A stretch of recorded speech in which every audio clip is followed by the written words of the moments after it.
from the National News Studio, Sri Lanka.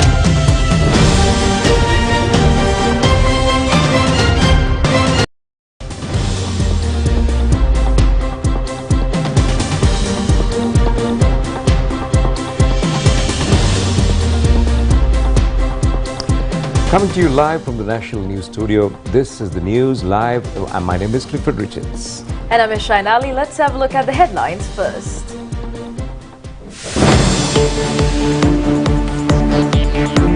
The Nilvara River is near overflowing, causing flood risk to many areas. The price of a 50-kilo bag of cement reduced by 150 rupees. The President says that the university network will be developed using new technology. Former MP P. Harrison is to support the President. Prices of vegetables increase. Modi's BJP defeated at the Karnataka state election.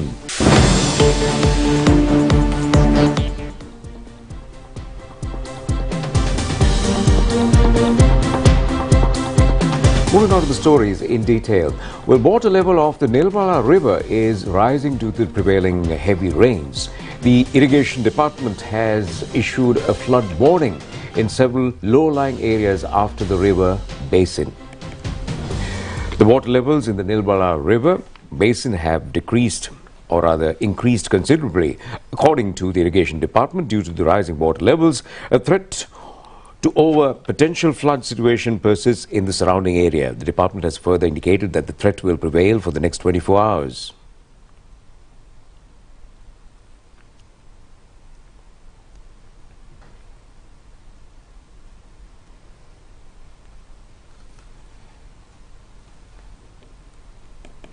There's a flood risk in the low-lying areas of Pittabadar, Akuras, Athurelia, Malimbada, Tihaguda and Mathur areas.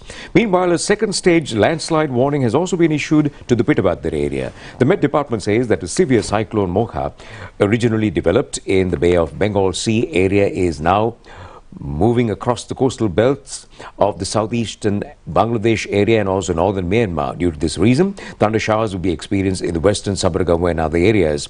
A huge tree has fallen into the house at Nabala area in Valimara due to gale force winds experienced in the area last evening. 2 women have been injured and the house severely damaged.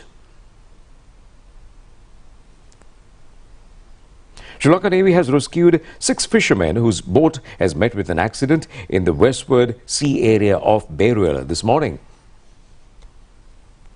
Meanwhile, price of 50-kilogram bag of cement has reduced by 150 rupees.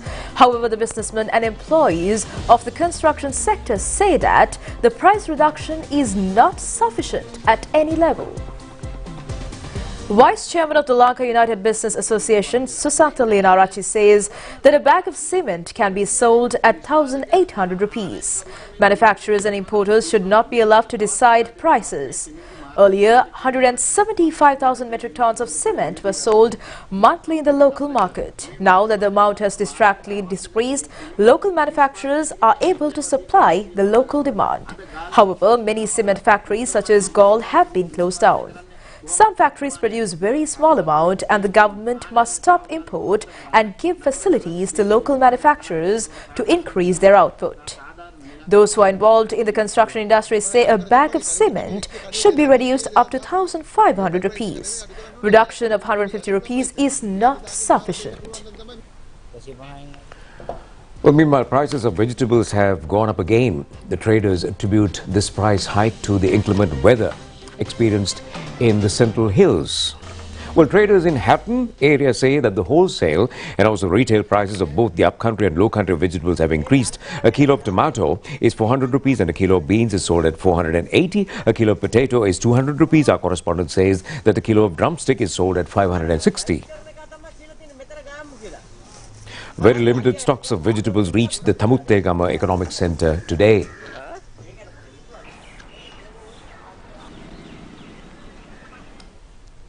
Meanwhile, State Minister Ranjit Sivalapatiya says that the government has not yet taken any decision to decrease the prices of liquor. The State Minister said that there is a significant decrease of sale of legal alcohol. There is also a tendency of increasing illicit liquor. The government is having a discussion lengthily to consider all matters in this connection and later will come to a conclusion.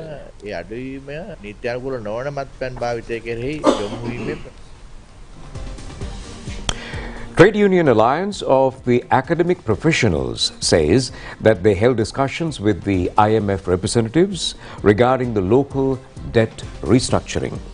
Well, the government tax policy and also the several other matters, and also representatives of the alliance said that several other rounds of talks will also be held in the future.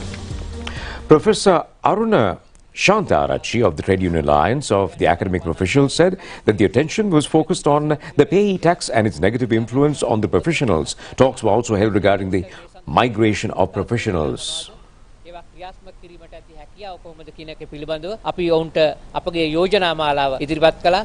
ජාත්‍යන්තර මූල්‍ය අරමුදලේ වැඩසටහන් සාර්ථක වුණු රටක් තියෙනවා නම් Indika Karunatilaka of the alliance said that the IMF program will only be successful if the public extend their support for this matter. ජනතාවට මුහුණ පාන්න සිද්ධ වෙලා තියෙන නැත්නම් වෘත්තිකයන්ට මුහුණ පාන්න සිද්ධ වෙලා තියෙන යම් අපහසුතා අර්ථසාධක අරමුදල සහ Vice Chairman of the Bank of Ceylon Employees Union, Anupa Nandula, says that they have pointed out to the EPF and the ETF are entities that have granted maximum amount of loans to the government. The UN has also pointed out to the IMF of the risk of writing off these loans. These loans have been released without any terms and conditions. Such loans have been subjected to fraud and corruption in the country. And the other stakeholders of loans say that if their loans will be cut off, the local loans must also be cut off. ඕගොල්ලෝ ඒ වගේම කොටසක් රට ඇතුලේ ණයත් කපන්න කියන එක තමයි ඒගොල්ලන්ගේ යෝජනාව. ඒතකොට ඒක තමයි මේ වෙලාවේ President Ranil Wickremesinghe acknowledges the global shift towards a knowledge revolution propelled by technological advancements such as artificial intelligence. And he pledged the government's willingness to assist the Colombo University in its development contingent on the university's presentation of a 10-year development plan that aligns with the changing times. The president made these remarks while addressing the meeting of the 2023 alumni group of the Colombo University held in Colombo. The meeting also coincided with the 40th anniversary of the University of Colombo Alumni Association, where a pinnacle award ceremony was held. President Ranil Wickremesinghe was awarded the first award, which recognizes former scholars who have made unique contributions to the country, society and the university. Venerable Dimukumare Vimaladarmathera, MP Professor G.L. Pires, Professor Deshamanan J.B. Disanaika, Tilak Karunaratne and 11 others also received the award. The president also acknowledged the need for innovation in the entire university system and urged the Colombo University Alumni Association to seek immediate solutions to the challenges facing the education sector. The event was attended by Professor Maitri Wickremesinghe, Colombo University Vice Chancellor, Professor H.D. Karunaratne, President of the Alumni Association, J.M.S. Bandara and many others. We are now entering a knowledge economy. Then we have to ensure the full development, the personality, which is by having the most modern education system. At the moment, to say the least, our education system is at least 10 years behind time, if not 15 years. So we have to go forward. I am not talking of all that has to be done, but one of the areas that we focused on are the universities. What do we do with the university system? There are a number of universities, including state universities, which are outside the UGC, and then we will be encouraging more non-state universities to start in Sri Lanka. Then what are we going to do and how are you going to tackle the issue of the UGC universities? Firstly, I think the UGC powers have to be redefined and reduced, but what do you do with these universities?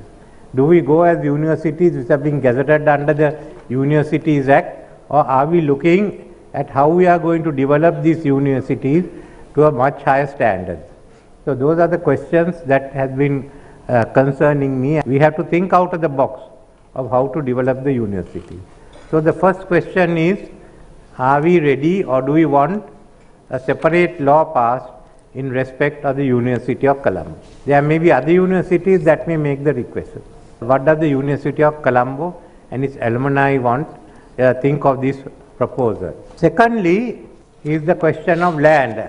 I am told that there isn't sufficient accommodation in the Colombo present Reed Avenue campus. I still think there are a few buildings towards Bullers Road that still can be abolished, and you can put a 4 or 5 story building. And more than that, the decision has been to go to Homagama, to Diyagama. I don't see the need why we should go to Diyagama. That is closer to the University of Sri Jawadhanapura. And there is a proposal that to start the University of Sitawaka there. So let's look at, I am prepared to ensure that we can get some land in Colombo. It may not be 5-6 acres, but an acre and a half would be sufficient if you put a 10 or a 15 story building, where we have to save land and we have to go up. I think that to me is the most important one, and then the swimming pool. The swimming pool is something I promised earlier, but we have to look at space, and I think it should be in Colombo. I'm sure the UDA will be able to find an acre and a half for another building for another site. After all, you have got one section down Kinsey Road and another one down Thurston Road. If I not have a third site also for the University of Colombo. But then let's look at how this university can be developed to a higher standard. How are we going to do this? It's partly the responsibility of the academia, other is the responsibility of the alumni.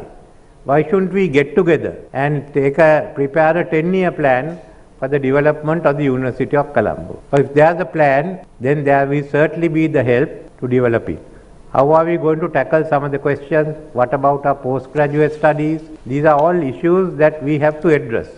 And I feel the alumni should take the initiative, talk with the university, and establish a committee which could prepare a report on the Colombo University in the next 10 years.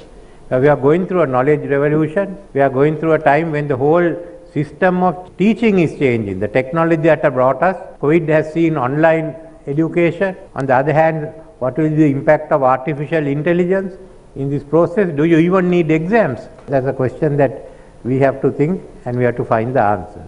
So I would suggest that the Alumni Association should do this. This is news from the National News Studio. The Australian government has announced the conferring of a former Royal Australian Air Force Beechcraft KA-350 King aircraft to Sri Lanka. Well, this aircraft will be used to enhance Sri Lanka's sovereign aerial maritime surveillance capability. This was conveyed to President Ranil Wickremesinghe when an Australian delegation led by Australian High Commissioner Paul Stevens met him at the Presidential Secretariat recently. The gift of the aircraft is a part of the Australian government's commitment to strengthening and enhancing the cooperation and collaboration between the countries. A key focus of this relationship remains the continued cooperation on countering all forms of transnational crime, including drug smuggling, as well as strengthening border management through various means, including intelligence sharing. Following the Australian Minister's Home Affairs visit to Sri Lanka in June last year, the Department of Home Affairs has driven forward a number of new initiatives in these areas in partnership with a large number of Sri Lankan government departments. The Australian government is confident that this gift will further strengthen the strong bilateral relationship between Sri Lanka and Australia and will help to enhance Sri Lanka's ability to counter transnational crime and protect its borders. The Deputy High Commissioner Lalita Kapur also was present at this meeting.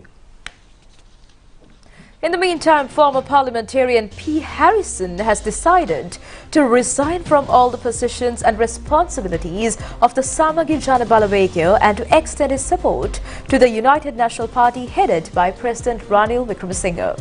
Holding a media briefing in Anuradhapura, he said the country and its economy will have clear future under the leadership of President Ranil Wickremesinghe. Former MPP Harrison said that he will extend his maximum support unconditionally to Ranil Wickremesinghe in the upcoming presidential election. He said that he never expects portfolios as an active member of the UNP for over 40 years. Half of the Samagi Jana Balawekya will join the UNP. Many of the minor parties and Tamil parties in the north and east have also expressed their willingness to support the president. Therefore, we all must assist the president to build up the country. ඔඩොක්කුවට යන එක නවත්තන්න බෑ. එයා ඒ සාකච්ඡා කරලා තියෙනවා. සමහර മന്ത്രിවරු දවල්ට සජිත් මහත්තයාට මූණ පෙන්වුවට රැට රනිල් වික්‍රමසිංහ මැතිතුමත් එක්ක සාකච්ඡා. මේ රටේ සුළු පක්ෂ ටික අද බහුතරයක් දෙනාගේ කැමැත්ත තියෙන්නේ රනිල් වික්‍රමසිංහ. ඒ වගේම උතුරු නැගෙනහිර දෙමළ සංවිධානයේ ඒත් කැමැත්ත දැන් ප්‍රකාශ කරලා තියෙනවා. රට වෙනුවෙන් එකතු වෙන්න ඕනේ. එතුමාට දීලා බලමු මේ වැඩේ කරන්න. දීලා එතුමාගේ වැඩපිළිවෙලට උදව් කරමු රටක් හැටියට. අපි දේශපාලනය කරමු එතනින් පස්සේ. Meanwhile, at a ceremony held in Badulla, parliamentarian Vadivel Suresh expressed views on how they contest a general election in future. MP Vadivel Suresh said that he supports Minister Harin Fernando as he is efficient and in serving the people. ඒක එයාට දන්නවා. ඒ නිසා ඒක කිසි ගැටලුවක් නැහැ. අපි ඉදිරියට එකට තමයි යන්නේ. ඡන්ද ඉල්ලන්නේ තරෙන් ෆ්‍රෙන්ඩ් පුතුවත් එක්ක. මට ලාංඡන පක්ෂ ප්‍රශ්නයක් නෙවෙයි. එයාත් එක්ක තමයි මේ ගමන යන්නේ. එතන තමයි අපි ඉන්නේ. අපි වෘත්තීය සමිතියේ හේතුමා සභාපතිතුමා මම මාලිකතුමා දෙන්නම එක පැත්තේ තමයි ඉන්න ඕනේ. ඒකත් අපි තේරුම් අරගෙන තියෙන්නේ. ඒක වෙලාව සහ වැඩපිළිවෙල හරියට එනකොට අපි දෙකොල්ලම එකට යන්නේ. Minister Harin Fernando also expressed his views at this occasion. Mr. Harin Fernando said that the president has accepted a challenge, therefore we will all should support him. Well, 32 hornet hives fixed beside the Akpa Bridge over the Mahavali River that connects the Peradini campus with its engineering faculty have been safely removed by the Organization for the Protection of Bees in Kandy. These hornet hives have been fixed under the lower side of the footplanks of the bridge. The members of the organization removed the hives with much effort using new technology. The university annual convocation is to be held in the near future and large crowds will use the Akbar Bridge during the convocation. Therefore, the hives were removed without causing any harm to the hornets.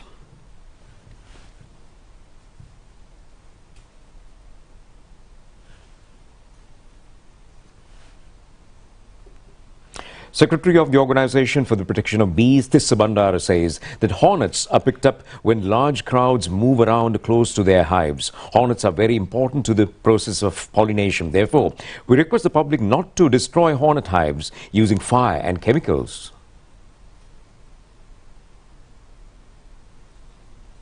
Meanwhile, 7 tea pluckers at an estate in Bhagawantala were subjected to hornet attacks yesterday. They were admitted to the district hospital in Bhagawantala. The hospital's authorities said that their condition is not serious.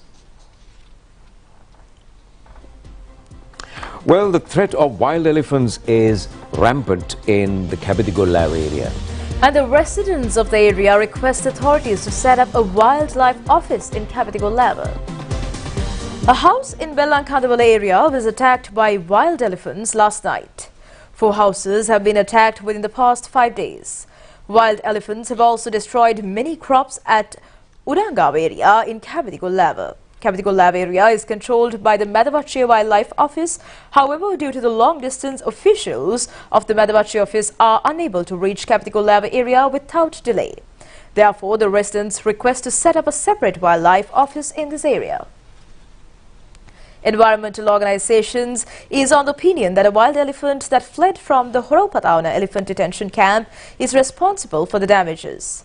They also point out that a single elephant or a small herd of elephants are roaming in the surrounding areas, causing damages to the houses and crops.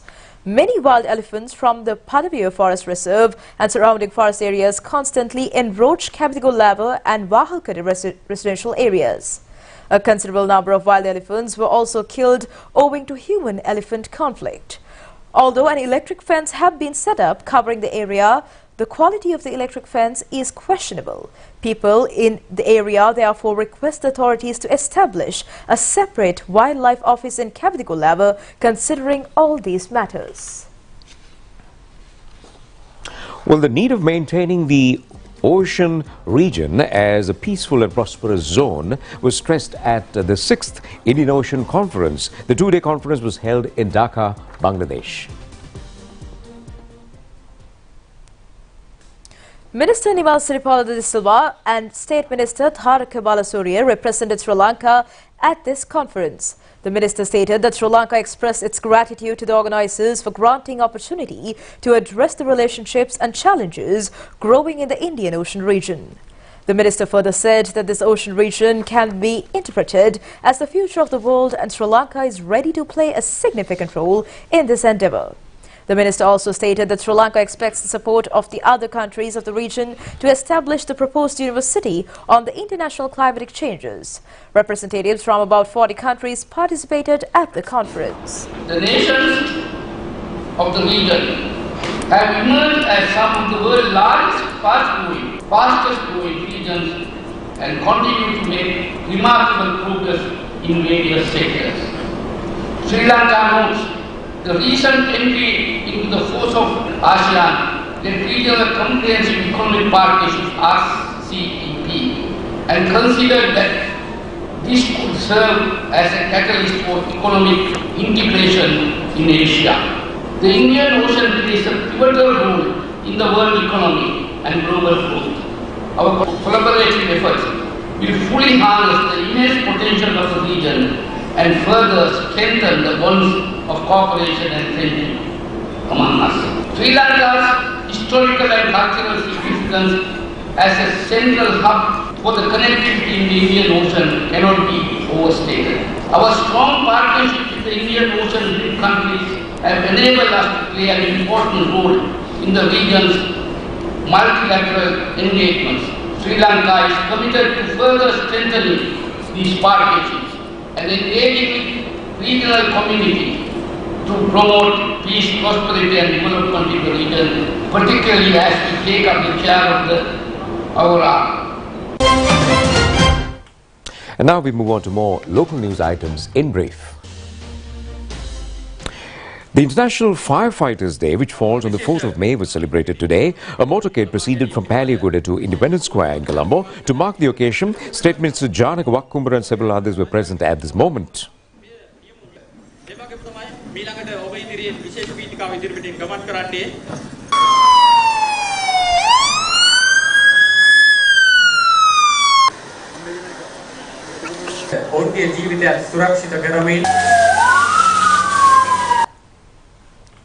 Minister Douglas Devananda recently visited the Fisheries Office in Chilao to look into the problems faced by the fishing community in this area.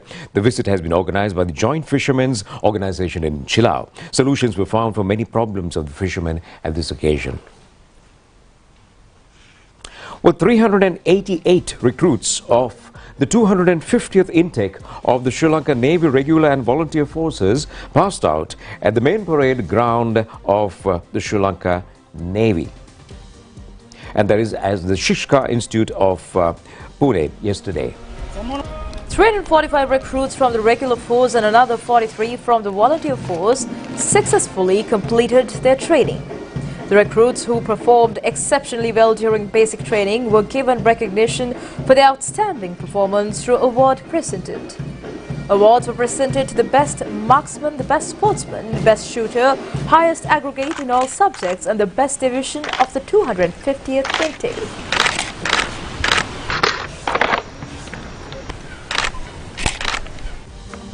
The Skills Expo 2023 exhibition successfully ended today. And it was held for 3 days at the Sirumao Bandaranayake premises of the BMICH in Colombo under the theme Ability for Life, Employment According to Ability.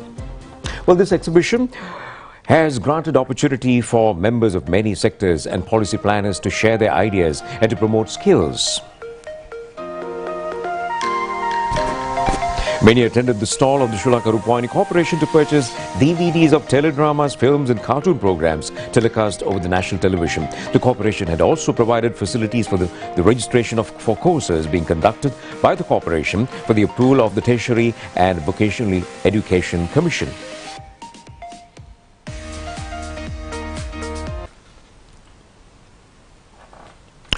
Well, that's news at home. Time to take a short break and we'll be back with international stories shortly.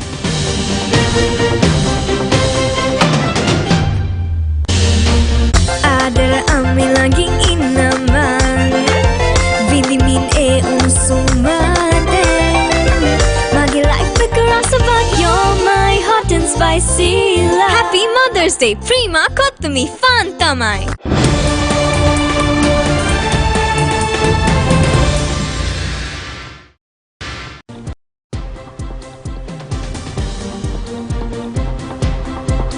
Welcome back. Moving on to news overseas. India's main opposition Congress party has defeated Prime Minister Narendra Modi's governing Bharatiya Janata Party in a crucial election in the southern state of Karnataka.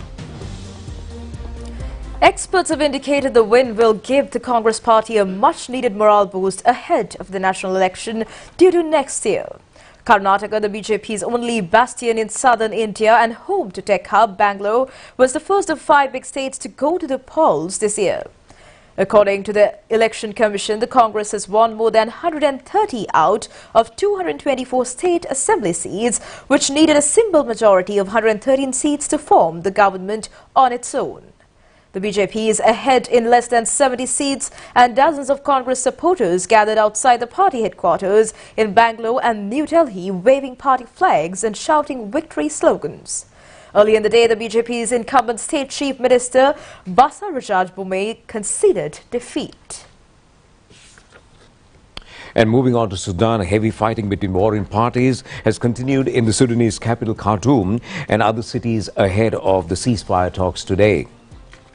Well, residents say that Sudanese army has pounded civilian areas while rapid support forces have occupied civilian properties. Clashes were reported in Khartoum, neighboring Omdurman and also Janina in the Darfur region. The war between the country's army and the RSF started nearly a month ago. Meanwhile, tourists drawn in droves by floral splendor of blooming Chinese peonies in Fangshan County in the central Henan province.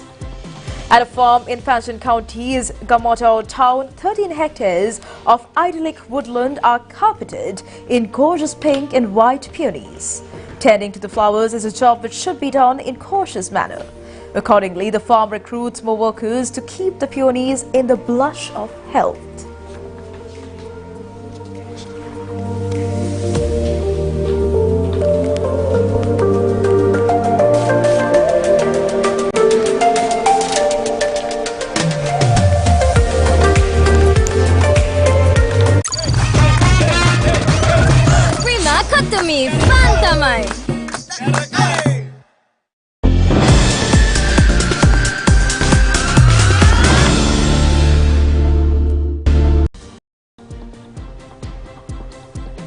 Welcome back, and moving on to the world of sports. Firstly, in local sports, the North Central Province won the men's Kabaddi Championship at the 47th National Sports Festival, and the Western Province became the women's champions. Kabaddi Games of the National Sports Festival was held at the Galala Indoor Stadium in Polonnaruwa. Teams representing all 9 provinces competed this championship. Ubo and Western Provincial teams qualified for women's final game. Western Provincial team won the final game point 34-31. North Central Provincial team won the men's championship, defeating the Southern Provincial team by 44-22 points. RPM Chaturika of Western Province was honoured as the best female player of the tournament, and the best player was APG Chaturanga of the North Central Province. Men and women football matches of the National Sports Festival started at the Galala National Stadium and Polonnaruwa Royal College grounds today. At the first match, Uva Province men's team defeated the Western Province team 4-3 goals. Men and women final matches are to be held on the 16th of this month. Sri Lanka emerging team won the 4th T20 cricket match against the Japan national team by 45 runs. Batting first, Sri Lanka emerging team scored 131 runs all out in 19.5 overs. Japanese team only scored 86 runs all out, and Sri Lanka emerging team has won all the 4 matches played so far. Prima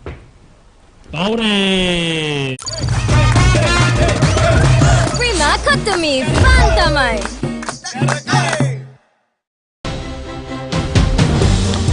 And on that note, it's time to end the news. To enjoy the rest of the programs together with Hesha. This is Clifford wishing you